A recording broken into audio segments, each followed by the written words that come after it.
राम भाइयों, सन क्लासेज में आपका हार्दिक स्वागत है।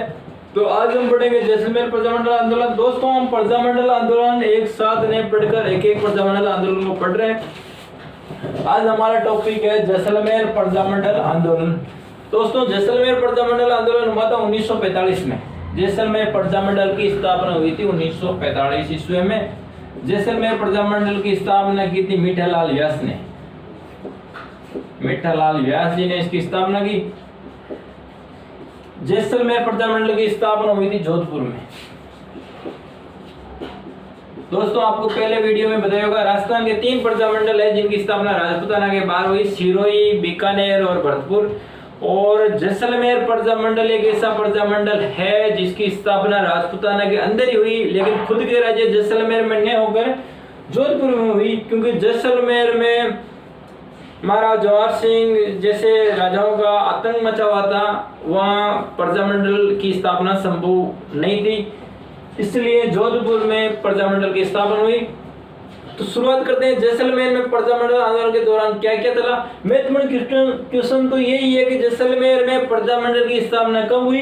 15 दिसंबर 1945 को मीठालाल व्यास द्वारा जोधपुर में जैसलमेर प्रजामंडल की स्थापना की गई। अब ये देख लेते हैं कि प्रजामंडल आंदोलन के दौरान कौन कौन सी घटनाएं घटित हुई। तो जैसलमेर प्रजामंडल के दौरान सबसे पहले घटना घटित हुई 1930 में। 1930 में क्या हुआ दोस्तों कि जवाहरलाल नेहरू का जन्म दिवस प्रजामंडल के कार्यकर्ताओं द्वारा मनाया गया। तो सागरमल गोपा, शिवशंकर गोपा, आयदान सिंह मेहता, रघुनाथ सिंह आदि को महाराजा द्वारा जवाहर सिंह द्वारा कठोर यातनाएं दी गई, इन्हें जेल में डाल दिया गया। ये एक नंबर घटना ये होती है। उसके बाद महत्वपूर्ण योगदान है इस प्रजामंडल में सागरमल गोपा का। सागरमल गोपा दोस्तों, सागरमल गोपा जैसलमेर प्रजामंडल में जन चेतना का श्रेय मुख्य रूप से दिया जाता है सागरमल गोपा को। सागरमल गोपा की महत्वपूर्ण रचनाएं हैं जैसलमेर में गुंडाराज। जैसलमेर में गुंडाराज इनकी महत्वपूर्ण रचनाएं। 3 रचनाएं हैं इनकी महत्वपूर्ण जैसलमेर में गुंडाराज। एक तो ये और एक है आजादी के दीवाने। आजादी के दीवाने और एक है रघुनाथ सिंह का मुकदमा। रघुनाथ सिंह का मुकदमा, इनको याद कर लेना, ये महत्वपूर्ण है। इसमें 2-3 बातें ये महत्वपूर्ण है। एक तो जैसलमेर प्रजामंडल की स्थापना हुई थी जोधपुर में अलग जगह 15 दिसंबर 1945 को। सागरमल गोपा का महत्वपूर्ण योगदान और सागरमल गोपा के 3 रचनाएं हैं महत्वपूर्ण, और तो कई रचनाएं वैसे जैसलमेर में गुंडाराज, आजादी के दीवाने, रघुनाथ सिंह का मुकदमा। जैसलमेर में गुंडाराज किताब जैसे ही सागरमल गोपा ने लिखी तो सामंतों राजा महाराजाओं की तेवर तीखे हो गई और इन्होंने सागरमल गोपा को जेल में डाल दिया, और यहाँ तक कि सागरमल गोपा को राज्य से निष्कासित भी कर दिया। तो सागरमल गोपा चले जाते हैं राज्य से बाहर। जब सागरमल गोपा बाहर चले जाते हैं, उसके वो नागपुर को अपना केंद्र बना लेते हैं। बाहर जाकर नागपुर महाराष्ट्र में रहने लग जाते हैं। पीछे से सागरमल गोपा के पिता की मौत हो जाती है। तो सागरमल गोपा अंग्रेजी सरकार को एक पत्र लिखते हैं और ये निवेदन करते हैं कि मेरे पिता की मौत हो गई है, मुझे घर जाने की अनुमति दें। तो अंग्रेजी सरकार द्वारा जैसलमेर राज्य में प्रवेश की अनुमति दे दी जाती है और सागरमल गोपा वापस जैसलमेर आ जाते हैं। वापस जैसलमेर आते हैं और जैसे उनके पिता के 12 दिन पूरे होते हैं वापस रहने लगते हैं, लेकिन जाते हैं तो उन्हें पुनः गिरफ्तार कर लिया जाता है और जेल में डाल दिया जाता है।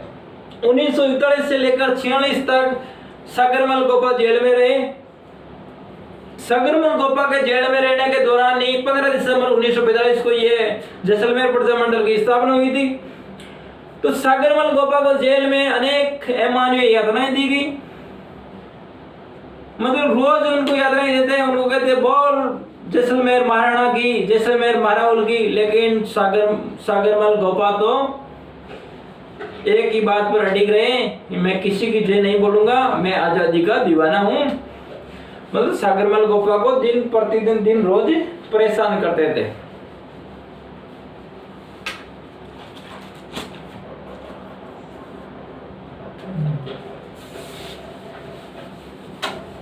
सागरमल गोपा के जेल में रहने के दौरान एक थानेदार था गुमान सिंह। गुमान सिंह नामक थानेदार इनको रोज ऐमानी यात्राएं देता। गुमान सिंह की ऐमानी यात्रा से 4 अप्रैल 1946 को सागरमल गोफा की मौत हो जाती है। ये डेट याद रखना दोस्तों, 4 अप्रैल 1946 को। 3 अप्रैल 1946 को इनको जला दिया गया था। 3 अप्रैल 1946 को सागरमल गोफा को जेल में जिंदा जला दिया गया था। 4 अप्रैल 1946 को इनकी मौत हो गई। दोस्तों मौत से थोड़े ही दिन पहले सागरमल गोफा ने जोधपुर के लोकप्रिय नेता जयनारायण व्यास, जो बाद में पूरे राजपूताना के राजस्थान के लोकप्रिय नेता हुए, जयनारायण व्यास को भी लेटर लिखा। और शेख अब्दुल्ला जो जम्मू कश्मीर की राजनीति में प्रमुख रहे, उनको भी लेटर लिखा कि मेरे को यहाँ जेल में ऐमानी यात्राएं दी जाती है, प्लीज मेरी हेल्प करो। 5 दिसंबर 1946 को कोई अंग्रेज अधिकारी आने वाले थे सागरमल गोफा के पास, लेकिन इससे पहले ही इनकी जेल में इनको जला दिया जाता है और 4 अप्रैल 1946 को सागरमल गोफा की मौत हो जाती है। ये थी सागरमल गोफा की जीवनी के बारे में, सागरमल गोफा के द्वारा किए गए कार्यों के बारे में। इंदिरा गांधी नहर की एक लिफ्ट नहर का नाम भी सागरमल गोफा के नाम पर दोस्तों रखा गया है। और कांग्रेस द्वारा जयनारायण व्यास की मौत के मामले में, जब जयनारायण व्यास की मौत हो गई, जब सागरमल गोफा की मौत हो गई, तो कांग्रेस द्वारा एक समिति का गठन किया जाता है जयनारायण व्यास की अध्यक्षता में, और जयनारायण व्यास सागरमल गोफा की जांच करके ये बताते हैं कि सागरमल गोफा की हत्या हुई है। लेकिन महाराणा जवाहर सिंह ने समिति बनाई गोपाल स्वरूप पाठक के नेतृत्व में, जो गोपाल स्वरूप पाठक महाराणा जवाहर सिंह का ही आदमी था। तो गोपाल स्वरूप पाठक समिति ने कहा कि सागरमल गोफा ने जेल में हत्या की, जेल में आत्महत्या की है और वो खुद मरे हैं, न कि किसी ने इनकी हत्या की है। तो ये था जवाहर सिंह जी के बारे में। और 30 मार्च 1949 को जैसलमेर रियासत का राजस्थान संघ में विलय हो जाता है। जय हिंद, जय भारत, राम राम साहब।